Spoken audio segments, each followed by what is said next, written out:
Olha, a Secretaria de Atenção Especializada do Ministério da Saúde alerta que pelo menos 25% dos pacientes com a condição no Brasil são portadores em estágio grave. Sobre esse assunto a gente vai conversar agora com a médica neurologista Lanuce Maia, está conosco aqui no estúdio. Muito bom dia, Lanuce, seja bem-vinda ao Mundo em Sua Casa.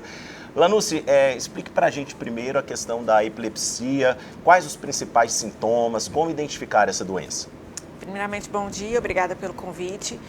Então, é importante a gente frisar que, assim, a epilepsia, o principal sintoma é a convulsão, que é o que todo mundo conhece, né? A pessoa desmaia, se debate, saliva, mas, assim, não é só esse sintoma. Então, existem crises epiléticas com outros sintomas.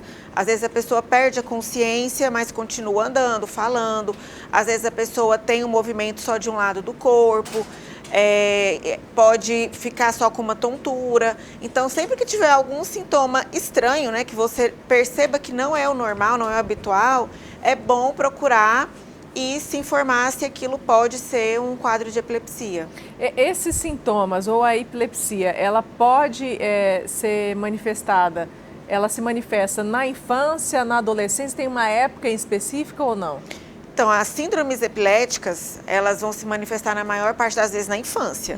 Mas, assim, existem outras causas de epilepsia. Então, a epilepsia pode iniciar em qualquer idade, inclusive no idoso, né? Não tem idade limite. Qualquer pessoa de qualquer idade pode vir a ter esse quadro. E o que que causa?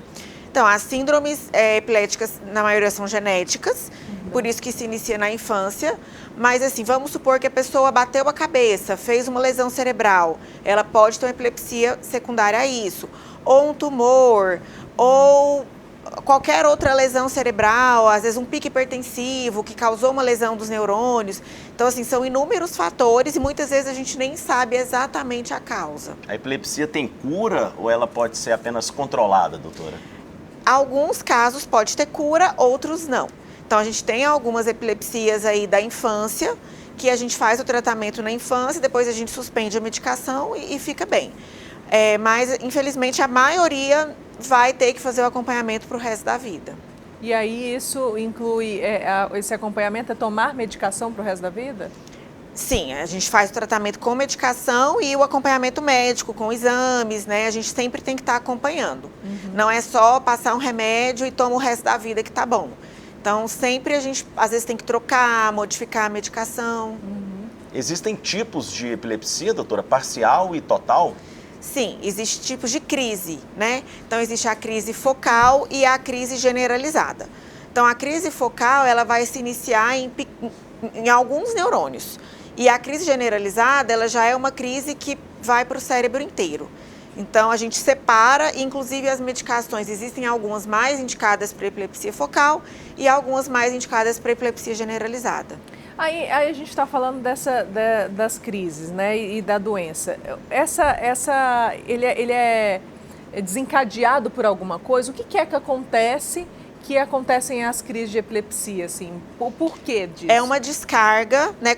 Eu falo que é como se fosse um choque, né? É uma descarga exagerada e anormal de neurotransmissores. Então, por isso que ela pode ser focal ou generalizada. Essa descarga pode acontecer em um pequeno grupo de neurônios ou ela pode acontecer no cérebro inteiro de uma vez.